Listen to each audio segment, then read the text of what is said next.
बोलो श्री प्राणनाथ प्यारे की जय। बोलो श्री सतगुरु महाराज की जय।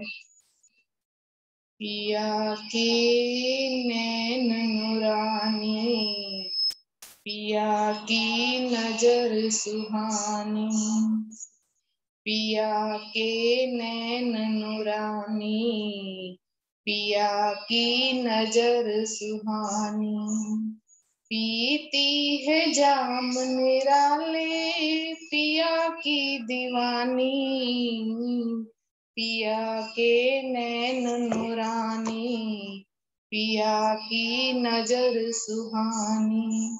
पीती है जाम निराले, पिया की दीवानी, पिया के नैन नुरानी। जिन नैनों से बरस रहे प्रेम इश्क के रंग, जिन नैनों से बरस रहे प्रेम इश्क के रंग, उन नैनों में खो गया रुका एक एक अंग, उन नैनों में खो गया रुका एक एक अंग, रुका एक एक अंग। बेखुदी ऐसी छाई, इश्क की मंजिल पाई, बेखुदी ऐसी छाई, इश्क की मंजिल पाई।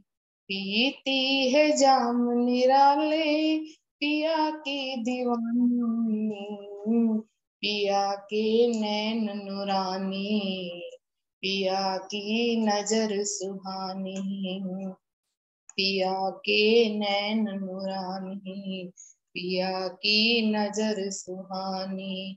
पीती है जाम निराले, पिया की दीवानी, पिया के नैन नुरानी। नैन समंदर में भरा इश्क लहर का जोर, नैन समंदर में भरा इश्क लहर का जोर। ये रहमानी अंग है ना कोई इनकी जोड़, ये रहमानी अंग है ना कोई इनकी जोड़, ना कोई इनकी जोड़। जो कोई रुदर गाई, इन्हीं में रही समाई, जो कोई रुदर गाई, इन्हीं में रही समाई। पीती है जाम निराले, पिया की दीवानी, पिया के नैन नुरानी, पिया की नजर सुहानी। पीती है जाम निराले, पिया की दीवानी, पिया के नैन नुरानी। रूह के दिल को बांध के रखने वाले नैन, रूह के दिल को बांध के रखने वाले नैन, रूह के नैनों में सदा बसने वाले नैन, रूह के नैनों में सदा बसने वाले नैन। नैनों की नूर लालिमा देखती इश्क वालियां, नैनों की नूर लालिमा देखती इश्क वालियां। पीती है जाम निराले, पिया की दीवानी, पिया के नैन नुरानी, पिया की नजर सुहानी, पिया के नैन नुरानी, पिया की नजर सुहानी। पीती है जाम निराले, पिया की दीवानी, पिया के नैन नुरानी, पिया की नजर सुहानी। बोलो श्री प्राणनाथ प्यारे की जय। बोलो श्री सतगुरु महाराज की जय। बोलो समस्त सुंदर साथ जी के चरणों में प्रणाम जी।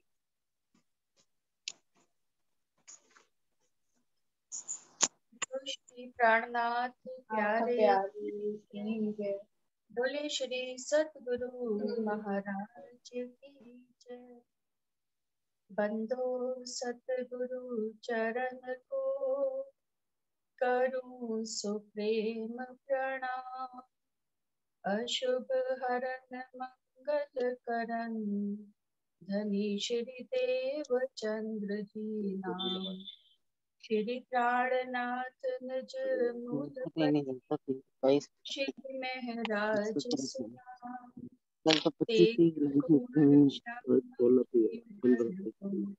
पल पल करूं प्रणाम। पिया जी को पल पल करूं प्रणाम।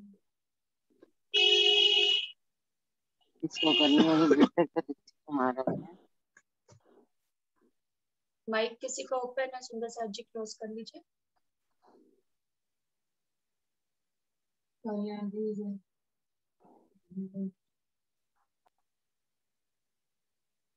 सूरत की बीतक चल रही थी सुंदर साथ जी। यहाँ पे अब बिहारी जी ने 3 नियम बनाकर पत्र लिखकर स्वामी जी को भेजे थे कि एक तो आप विधवा स्त्री को तारतम्य नहीं देंगे, दूसरा नीच जाति वाले को नहीं देंगे, और तीसरा हमारे और आपके अलावा, हम दोनों के अलावा कोई भी तीसरा व्यक्ति किसी को तारतम्य नहीं देगा। इस तरह से 3 नियम उन्होंने बनाकर जब स्वामी जी के पास भेजे, तो अब वो भी उनको जवाब दे रहे हैं कि जो अपने सदगुरु महाराज इस निजानंद संप्रदाय के प्रवर्तक है, उन्होंने ही पहले से ऐसे कोई नियम नहीं बनाए हुए, और प्रवर्तक को ही अधिकार होता है नियमों को बनाने का। तो सदगुरु महाराज ने तो जो आप ये नियम बना रहे हो, उन्होंने तो इसको पहले से ही तोड़ रखा था, क्योंकि खोजी बाई जो मुसलमान थी, उनके अंदर रई बाई की वासना थी। उनके अंदर रई बाई की वासना पहचान कर सदगुरु महाराज ने उनको तारतम्य दिया था, और वो विधवा भी थी। तो इसलिए ये नियम तो आपका बिल्कुल भी नहीं चल सकता। सो एक बात तुम देखिए, उनकी दृष्ट जात भेष पर नाही, जित देखो अंकुर धाम को गिनो ऊंच नीच ना ताही। कि सदगुरु महाराज तो जहाँ पे भी अपना अंकुर देखते थे, कोई वो जाति पाति को कोई ऐसा भेदभाव वो कभी भी नहीं करते थे। और उनने कही ए लीला आई अखंड, या लीला के प्रताप ते होए बका ब्रह्मांड। और सदगुरु महाराज ने ये भी बात बताई थी कि ये जो अखंड की लीला है, ये तारतम जो वाणी आई है, ये अखंड की ज्ञान, अखंड का ज्ञान है। और इसी वाणी से 14 तबक को उन्होंने अखंड करना है। तो जब 14 तबक अखंड होगा, तो उसमें फिर उच्च जाति और नीच जाति ऐसे कैसे भेदभाव राज्य महाराज ने कहीं रखा ही नहीं है। जब सबको ही अखंड करना है, सबको ही तारतम्य देना है, तब तो वो अखंड होंगे। और मैं और आप कब तक इस वाणी का प्रचार प्रसार और कहाँ तक कर पाएंगे? हम लोग कब तक, हमारा ये तन जीवित रहेगा? तो इसलिए हमको आगे जिसको भी समझ में आती चले, वो अपने हिसाब से आगे सबको वाणी तारतम्य देता चले। जिसकी जितनी कैपेबिलिटी हो, अगर लग रहा है कि खुद वो जागृत है, तो वो आगे दे सकता है, और अगर नहीं जागृत है, तो वो चरणों में लाके आपके या मेरे दिलवा सकता है। जित होए अंकुर निजधाम को गिनिए ऊंच नीच नतित, ए राज श्री देवचंद जी कही आत्म दृष्ट की इत। कि सदगुरु महाराज ने तो सिर्फ आत्म की पहचान करी है, उन्होंने तो ऊंच नीच भेदभाव ये सब कुछ रखा ही नहीं। जहां भी अंकुर देखा और उसको उन्होंने तारतम्य दे दिया। इसलिए वही हमारे इस निजानंद संप्रदाय के प्रवर्तक है, तो उनको ही सिर्फ अधिकार है तारतम्य देने, सॉरी, इसके नियम बनाने का। मैं और आप अब इसके नियम नहीं बना सकते। सात सबे उतर्यो चारों वर्णों माही, ए बंदेज बांधे से होए अकारज ताही। कि सुंदर साज जो है, वो तो जैसे माला बिखर जाती है मोती की, उस तरह से वो इस ब्रह्मांड में आए हुए हैं। तो चारों वर्णों में ही आए बैठे हैं, ब्राह्मण में भी, क्षत्रिय में भी, शूद्र में भी, और वैश्य में भी। और सुंदर साज से पहले राजी महाराज स्वयं चारों वर्णों में आए हैं। कैसे? शूद्र में श्री कृष्ण के तन में पहले दिन की लीला जो थी, वो शूद्र जाति के थे श्री कृष्ण। वैश्य, सदगुरु महाराज स्वयं वो वैश्य जाति में थे। ब्राह्मण जाति में अब्दुल्ला के पंडित मुस्तफा बेग मोहम्मद साहब जो है वो ब्राह्मण जाति में आए थे, और स्वयं रज्जी महाराज जो है वो क्षत्रिय हक्की स्वरूप श्री प्राणनाथ जी के तन में क्षत्रिय जाति में आए हैं। तो स्वयं राज्य ही जब चारों जातियों में आए हैं तो ये भेदभाव हम सुंदर साथ के लिए कैसे कर सकते हैं? ये तो भेदभाव पहले ही राज्य ने इसको तोड़ के रख दिया है कि कोई आगे चल के ये भेद ना रखे कि कोई नीच जाति का है या उच्च जाति का है। उन्होंने चारों जातियों में आके लीला हर तन में हर जाति में आकर मेरे प्राणनाथ जी ने इस ब्रह्मांड में लीला कर दी है। इन बात की हकीकत लिखो जवाब बिहारी जी ऊपर, और भेजी किताब कलश की लेने मसनंद खबर। और साथ में ऐसा जवाब भी लिख दिया उन्होंने, और ये भी लिखकर भेज दिया उन्होंने, साथ में कलश ग्रंथ भी उनको भेज दिया कि कलश ग्रंथ में साफ साफ वाणी में ये छपाइयां उतरी हुई थी कि इंद्रावती के मैं अंगे संगे श्री इंद्रावती मेरो अंग, जो अंग सौंपे श्री इंद्रावती को ताए प्रेमे खिलाऊं रंग। ऐसी छपाइयां कलश गुजराती में थी, तो उन्होंने साथ में ये भी ग्रंथ भी उनको कलश गुजराती भी भेज दिया। तो जब बिहारी जी ने पढ़ा उसको तो उनको आगे से जवाब दिया कि तुम तो कवि बन गए हो, तुमको तो कविताएं बनने का शौक हो गया है, और मैं इस कलश ग्रंथ को बिल्कुल भी नहीं मानता, ये तो कलेश है। ये उन्होंने उसको ऐसे करा। सुन के बिहारी जी ने बड़ो पायो दुख, तब न मानो कलश को देखी पाती जब। उन लिख भेजी पाती को तुम्हारी राह भई, और हमारी भी और है भई जुदागी इस ठोर। और उन्होंने पाती लिखकर स्वामी जी को भेज दी कि आज से तुम्हारी राह अलग है और मेरी राह अलग है। अब इसके बाद कोई भी तुम मुझे पाती भी लिखकर मत देना। मैंने परम धाम में देख लिया है कि मूल बिलावे में तुम्हारी परात्म वहां पे विराजमान नहीं है, तुमको मैंने सुंदर साथ से निकाल दिया है। हम तो तुमको चीनिया तुम्हारे माहे कलाम, तुम नहीं हमारे साथ में, हम काढ़े तुम्हें इस धाम।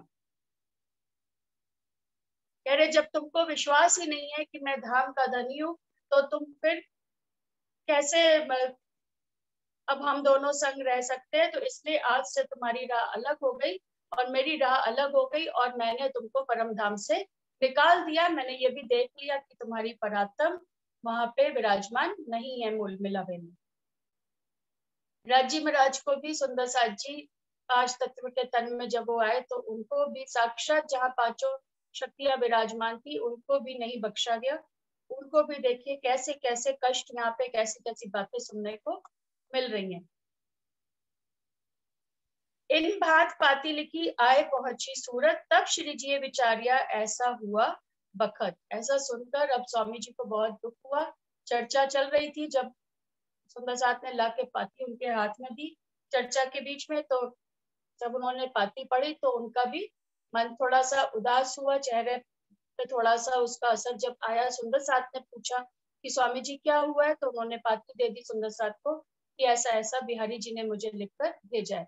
तो सुंदर साथ ने आपस में मसलत करी, स्वामी जी को कहा आप थोड़ा 5 मिनट विश्राम करिए। हम लोग आपस में उन्होंने मिलकर सब सुंदर साथ ने ये विचार करा कि आज हमें राज्य महाराज की बैठक कहाँ दिखती है। बिहारी जी ने कितने सुंदर साथ को वाणी सुनाकर उनकी आत्म को जागृत करा है। इस तरह के आपस में सब सुंदर साथ ने मसलत करी कि उन्होंने एक भी सुंदर साथ को कभी वाणी चर्चा नहीं सुनाई। उनकी वाणी चर्चा जो भी वो सुनाते हैं थोड़ा बहुत भी, उससे आज दिन तक एक भी सुंदर साथ की जागनी नहीं हुई है। किसी को भी अपनी पहचान राज्य के स्वरूप की पहचान कोई भी सुख उनके द्वारा आज तक किसी को नहीं मिला। तो साक्षात सदगुरु महाराज की बैठक कहाँ पर है? स्वामी जी के ही धाम हृदय में उन राज्य महाराज स्वयं साक्षात आके विराजमान हो गए हैं। तो आज से हमें भी अब बिहारी जी के पास कोई भी मत्था टेकने नहीं जाएगा। ऐसा सब सुंदर साथ ने मिलकर वहां पे विचार किया। ऐसा तो ना चाहिए जो हमको ऐसे लिखे सुकन, हमसे तकसीर ना पड़ी एक काम नहीं सयन। स्वामी जी ने जब पत्र लेकर पढ़ा तो उन्होंने सोचा कि ऐसा तो ये तो ब्रह्म सृष्टियों के लक्षण नहीं है, इनको ऐसा नहीं कहना चाहिए। मैंने तो सदा ही इनको धाम धनी के भाव से मैंने इनके पास सब सुंदर साथ को भेजा है। पर इन्होंने तो कभी भी किसी सुंदर साथ को प्यार से अपने गले नहीं लगाया, खाली अमीर और गरीब का, ऊंच और नीच जाति का ही भेदभाव ये सदा करते रहे। इन समय सब साथ में करी ये मसलत, बैठे श्री देवचंद जी किनके हृदय तुम तौल देखो। एक सब सुंदर साथ में ये मसलत करी कि देवचंद जी महाराज किसके हृदय में विराजमान है। कही ए श्री जी साहेब जी सो तुम ले हक से काम, साथ को जमा करना बीच दीन इस्लाम। अब सब सुंदर साथ ने आपस में जब विचार कर लिया और उन्होंने स्वामी जी को भी अब ये बात बोल दी कि हमने ये पहचान कर ली है कि सतगुरु महाराज की बैठक, साक्षात राज्य महाराज की बैठक आपके ही धाम हृदय में है। तो अब आप इस जागने के कार्य को अपने सिर पर लीजिए, हम सब आपके चरणों में समर्पित हैं। हम सब आपके जैसा आप हुक्म करें, आपके हुक्म पे चलने के लिए हम सब अब तैयार हैं। अब ये यहाँ से स्वामी जी ने सूरत से जागने का झंडा अपने हाथों में लेकर अब यहाँ से वो आगे कूच करेंगे। कोई उनसे साथ में ले आया नहीं ईमान, चर्चा राज की करके काहू न भई पहचान। अब सब सुंदर साथ उनको कह रहे हैं कि आज दिन तक राज्य महाराज की चर्चा उन्होंने कोई किसी को भी ऐसे नहीं सुनाई कि किसी की आत्म जागृत हो गई हो। बिहारी जी के द्वारा आज तक कोई भी आत्म जागृत नहीं हुई है।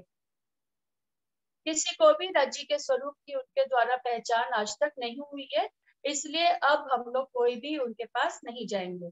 जिनको तुम समझाए के भेजा तो उन तरफ, सो विकार पाए के खाए आवत सब शक। और जिन भी सुंदर साथ को आप समझा बुझाकर उनके पास भेजते हैं, वो सब सुंदर साथ जो गरीब सुंदर साथ है या असमर्थ है, जो उनकी सेवा धन से ज्यादा नहीं कर सकते, या कोई नीच जाति के, ऐसे सुंदर साथ को तो उन्होंने कभी भी गले नहीं लगाया है। तो आज से हमने ये निश्चय कर लिया है कि हम सब अब वहां पर नहीं जाएंगे।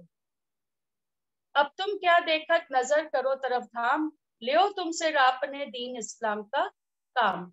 और स्वामी जी को अब सब सुंदर साथ मिलके कह रहे, अब आप बिल्कुल भी अपना दिल दलगीर मत करिए, आप उदास मत होइए, आप तो अपनी नजर धाम की तरफ रखिए। और जो आपके ऊपर राज्य महाराज ने जागनी का जो पीड़ा दिया है, आपको जो जिम्मा सौंपा है, आप तो उस काम में जैसे लगे, अपना जोर शोर से लगे रहिए। और किसी भी सुंदर साथ को आज के बाद आप बिहारी जी के पास नहीं भेजिएगा।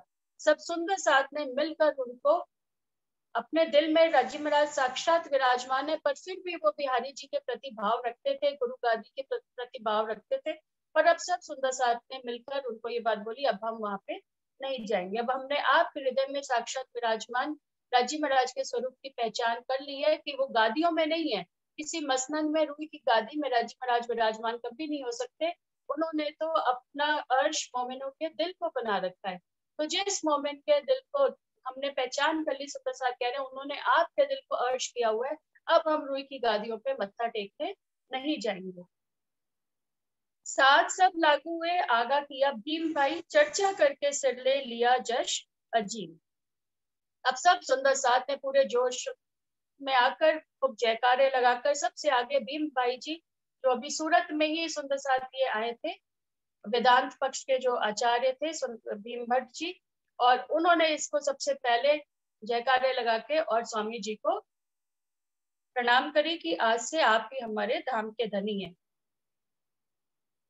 अब यहाँ से नौतनपुरी से संबंध सारा छूट गया और राजीव महाराज सूरत से अब आगे जागनी का झंडा लेकर और पन्ना जी तक पहुंचेंगे।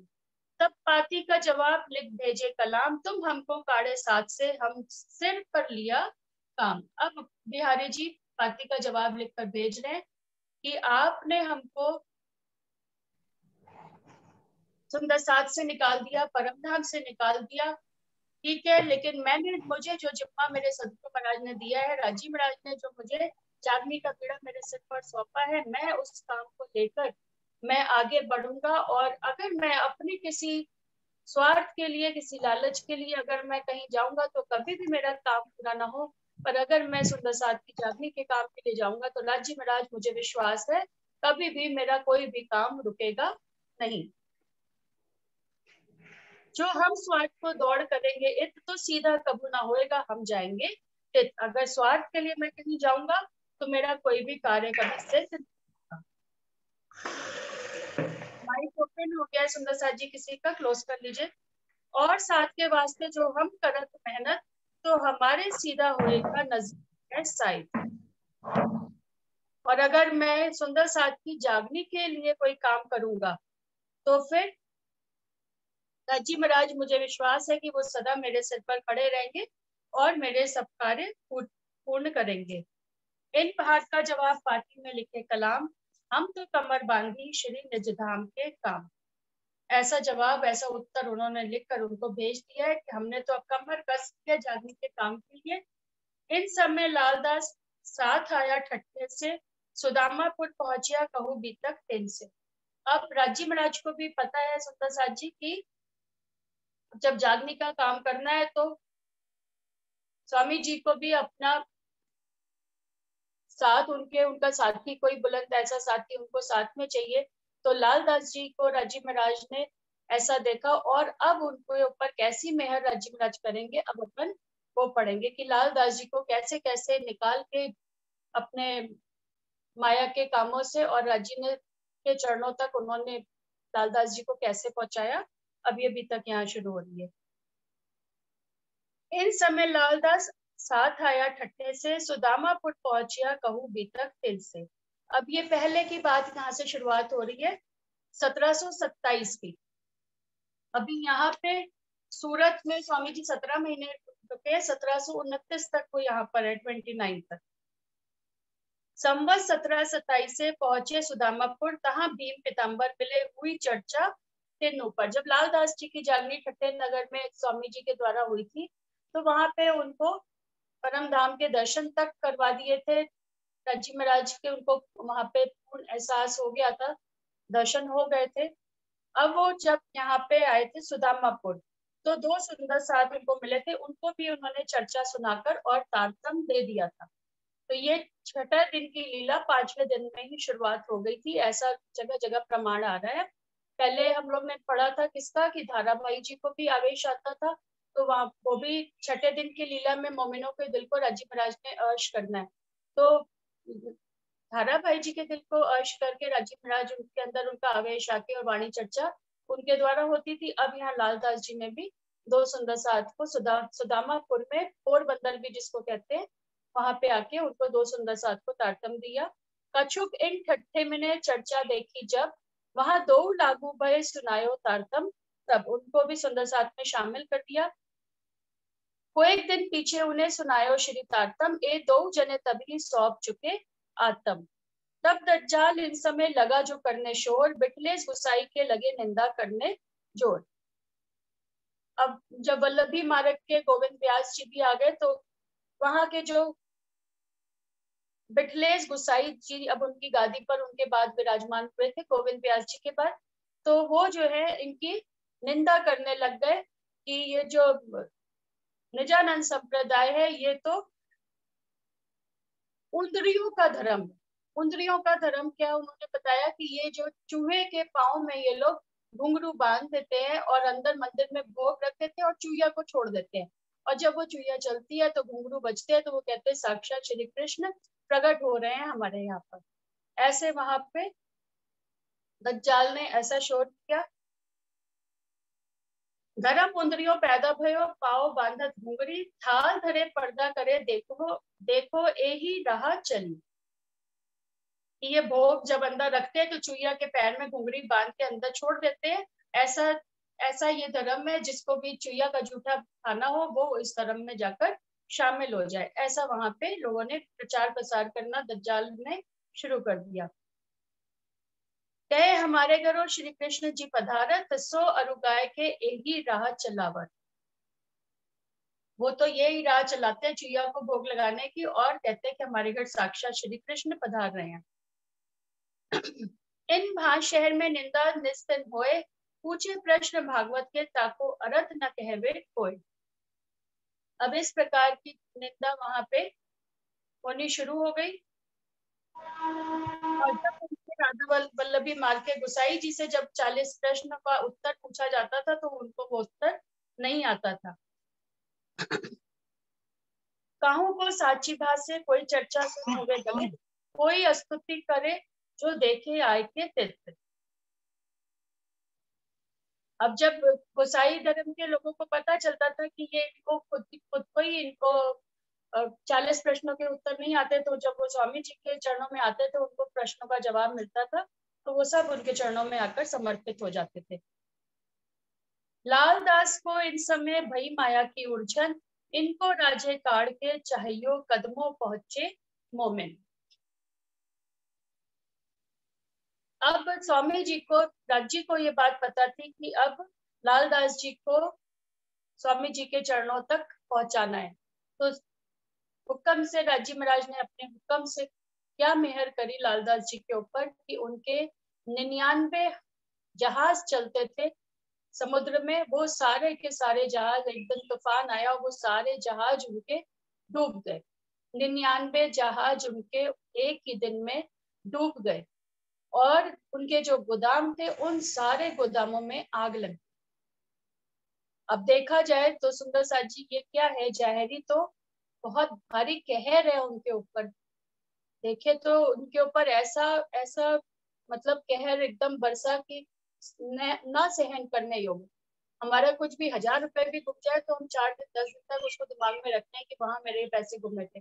99,000 जहाज उनके एक ही दिन में राज्य महाराज की मेहर से डूब गई। ये भी मेहर है। यही हमें ध्यान रखना है कि जो भी हो रहा है वो सब राज्य की मेहर है हमारे ऊपर, क्योंकि जब कभी जाहिरी मेहर नहीं दिख रही होती तो उस वक्त राज्य की बातूनी मेहर चल रही होती है। अब उनको एक तो स्वामी जी को महामती की उपाधि मिली, दूसरा श्री लालदास जी को भी महामती की उपमा यहाँ पे मिली है। उनके द्वारा ये मूल बीतक राज्य महाराज ने उनके दिल में बैठकर लिखवाई है और उनको भी महामती की उपाधि राज्य महाराज ने दी है। तो अब उनके ऊपर इतनी भारी बातूनी मेहर हुई है, तो जाहिरी में तो दिख रहा है कि कहर बरस गया उनके ऊपर। तो जाहिरी जब कहर दिख रहा होता है तो उस वक्त राज्य महाराज बातूनी मेहर कर रहे होते हैं अंदर से। तो अब लालदास जी तब माया की तरफ का हुआ धक्का जोड़, दज्जाले जोड़ा किया ऊपर करने लगा शोर।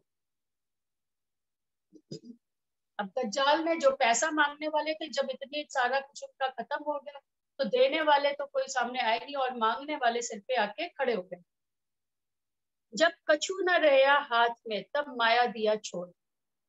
प्यार से राज्य महाराज बुलाते रहते हैं, हम लोग आते नहीं है, पर जब कुछ भी नहीं बचा तो कह रहे अब उन्होंने माया छोड़ दी। अब क्या करे, जब कुछ बचा ही नहीं उनके पास तो अब तो छोड़ दी थी उन्होंने। तो ऐसा ना हो कि राज्य महाराज हमको जो याद कर रहे हैं हम उनके चरणों में नहीं पहुंचते, तो ऐसा कोई बड़ा कष्ट आकर हमको उनके चरणों में आना पड़े, इसके सूखे सूखे राज्य के चरणों में लगे रहें, तो यही ठीक है।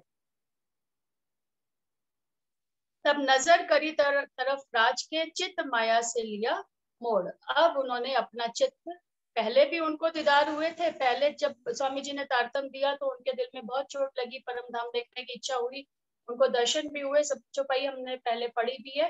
पर उस वक्त उनका माया का इतना काम था, फैला हुआ, कि वो समेट चाह के भी नहीं समेट पाते। राज्य ने एक ही दिन में सब समेट दिया उनका काम। अब उनकी नजर श्री राज की तरफ हुई, चित्त माया से लिया मोड़, और अब उन्होंने अपना मन यहाँ माया से मोड़ दिया। अन्न का नेम लिया जब मैं करूं दीदार, नौतनपुरी जाए के देखो धनी निर्धार। अब उन्होंने अन्न का कि मैं बिल्कुल अनाज ग्रहण नहीं करूंगा, जब तक मैं नौतनपुरी जाकर धाम के धनी के दर्शन नहीं कर लूंगा, मैं एक दाना भी ग्रहण नहीं करूंगा। तब लो अनाज ना ले, तो लो करूं फल आहार, इन भात चलने लगे ऐसा किया विचार। जब मगरोल पाटन आए पहुंचे इत, तहां दज्जाल बैठा था, कहे तुम जाओ सूरत। अब वो मगरोल पाटन जा, तो वो कहाँ पे उनको जाना है, नौतनपुरी। जब वो मगरोल पाटन पहुंचे तो वहां पे सुंदर साथ कुछ थे, उन्होंने उनको कहा कि नहीं, आप तो नौतनपुरी ना जाकर आप सूरत जाइए। बहुत रद बदल रही, माने नहीं सुकन, तब देखा तरफ श्रीराज की हुई आज्ञा ऊपर संयम। फिर बहुत आपस में बातचीत हुई, पर बाद में उन्होंने कहा जहां राज्य महाराज को ले जाना होगा, मेरी तो इच्छा धाम धनी के चरणों में जाने की ही है, पर जहां राज्य का हुक्म होगा मैं वहीं पहुंच जाऊंगा। कहाँ से नाव चढ़ के आए बंदर सूरत, संवत 1729 से यहाँ आए पहुंची सरत। अब संवत 1729 में श्री लालदास जी आज बाई की आत्म राजी महाराज के चरणों में आके समर्पित हो रही है। आए के श्री जी साहेब के लगे 2 कदम, नेम था अनाज का सौंपी थी आत्म। अब आके वो राजी महाराज के चरणों में प्रणाम किया उन्होंने। और अब जब भोजन आरोगने का वक्त हुआ तो स्वामी जी ने उनको बुलाया कि आइए लालदास जी, आप भी भोजन आरोग लीजिए। श्री जी अपने चित्त में बड़ो पायो सुख। उनको देखकर स्वामी जी को बहुत ही सुख मिला कि आ गई आसबाई जी की आत्म आज। प्रसाद ले उठो अब यो कहया श्री मुख। स्वामी जी ने उनको कहा, उठो लालदास जी, आप उठो और अब प्रसाद ग्रहण कर लो। तब लालदास से कहया, हमको अगड़ है अनाज, जाऊं बिहारी जी के कदमों अनाज छोड़े तिन काज। तब लालदास जी ने क्या जवाब दिया कि मैंने जो है अनाज प्रण ले रखा है कि जब तक मैं बिहारी जी के चरणों में प्रणाम नहीं कर लूंगा, धाम के धनी के चरणों में प्रणाम नहीं कर लूंगा, मैं तब तक अन्न ग्रहण नहीं करूंगा। तब आप श्री मुख कहया, भया पूरा तुम्हारा पर्ण। अब स्वामी जी ने अपने मुख से कह दिया, तुम्हारा प्रण पूरा हो गया। आपने धाम के धनी के चरणों में जाके प्रणाम करनी थी, आज आप धाम के धनी के चरणों में पहुंच चुके हैं। कछु फिक्र न करो, पहुंचे मिलावे सयन। आप धाम के धनी के चरणों में, सुंदर साथ के चरणों में आके आप यहाँ पहुंच चुके हैं। अब आप अनाज ग्रहण कर लीजिए। श्री महामत कहे, मोमिनो ए सरत करो याद, फिर ला लागे कि कहूं जो झगड़े को बुनियाद। श्री महामती जी कहते हैं, ए मोमिनो, ए सरत करो, इस वक्त को आप याद करो कि कैसे लालदास जी को राजी महाराज ने हुक्म से कैसे चरणों में लिया। हमें इस बात को सदा याद रखना है कि जब जहरी कष्ट आ रहा हो तो उस वक्त हमें राजी महाराज याद हमें कर रहे हैं और वो हमारे लिए तड़प रहे हैं, तो हमें तुरंत उनके चरणों में पहुंचना चाहिए, उनको उन्हीं में अपने आप को लीन कर लेना चाहिए। उस वक्त वो हमें कुछ बातों की मेहर हमारे पे करना चाह रहे हैं। तो ये बात हमें भी आज इस प्रमाण में ध्यान में रखनी चाहिए कि कोई भी कष्ट है, जो होता है राज्य की मर्जी से ही होता है और जो वो करते हैं वही हमारे लिए ठीक होता है।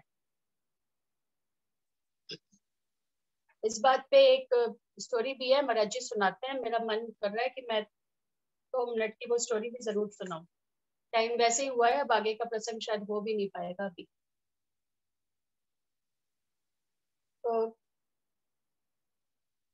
बीरबल राजा के दरबार में जब काम करते थे तो एक बार क्या हुआ कि राजा का दिल हुआ कि मुझे आज गन्ना खाना है। तो गन्ना खाना है तो सब ले आए उनके दरबारी जो गन्ना लेकर और छीलने बैठने लगे। राजा ने कहा, नहीं नहीं, आज मेरा मन है कि मैं स्वयं ही छीलूं और तब मैं खाऊं। तो उन्होंने चाकू लिया और लगे वो गन्ना छीलने के लिए। तो जब वो गन्ना छीलने लगे तो साथ में उनकी उंगली भी कट गई। अब उंगली कट गई, वैद्य ने उसका इलाज करा। जब बीरबल आए तो उन्होंने कहा, शुक्र है अल्लाह ताला का। तो राजा को बहुत गुस्सा चढ़ा कि मेरी उंगली कट गई और तुम कह रहे हो कि शुक्र है अल्लाह ताला का। उन्होंने जो है बीरबल को काम से बाहर निकाल दिया कि आप आज के बाद मुझे अपनी शक्ल मत दिखाना, आप निकल जाओ यहाँ से। अब वो निकल गए।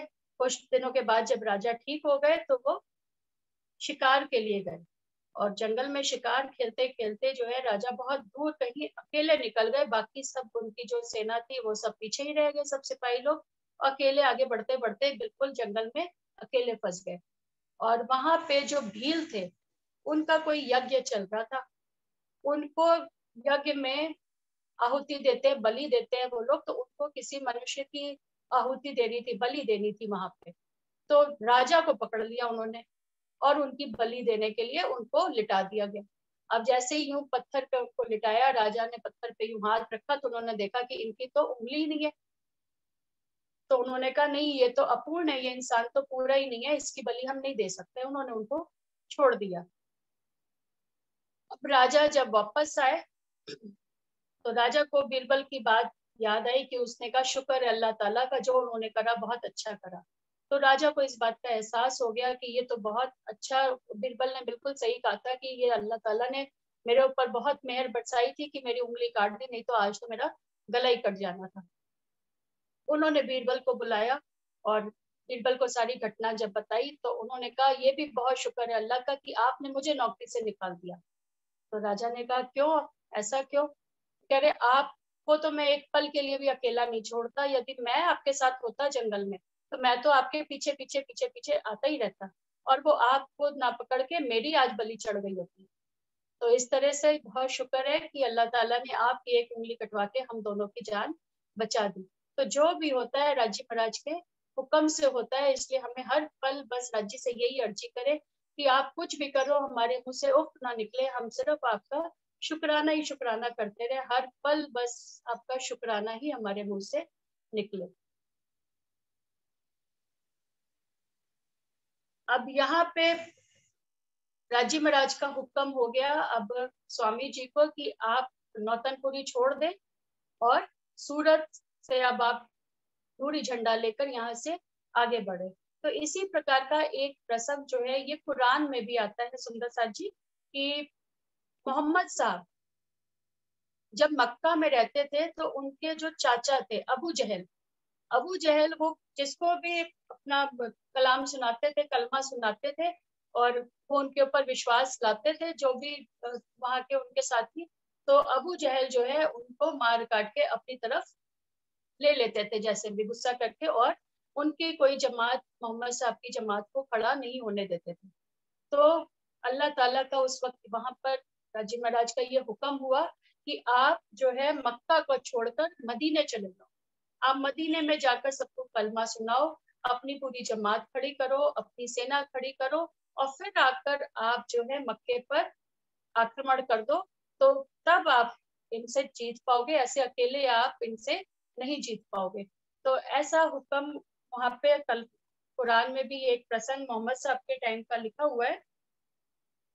तो वही बात अब यहाँ पे घटित हुई। पहले से ही कुरान में राजी महाराज ने सारे प्रसंग लिखवा रखे हैं, जो जो अब ये अभी तक हो रहा है सब प्रसंग वहां पे पहले ही कुरान में लिखे हुए हैं। इस तरह होगा, नूह नबी के घर तूफान आएगा, हूद नबी के घर, तो ऐसे सारे प्रसंग जो पहले दिन की लीला से लेकर छठे दिन 7वें दिन तक की लीला सारा उसमें वर्णन है।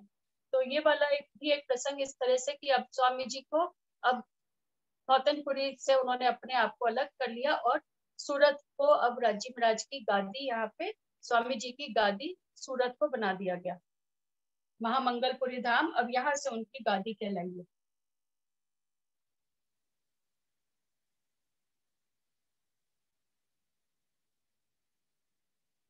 हजरत हज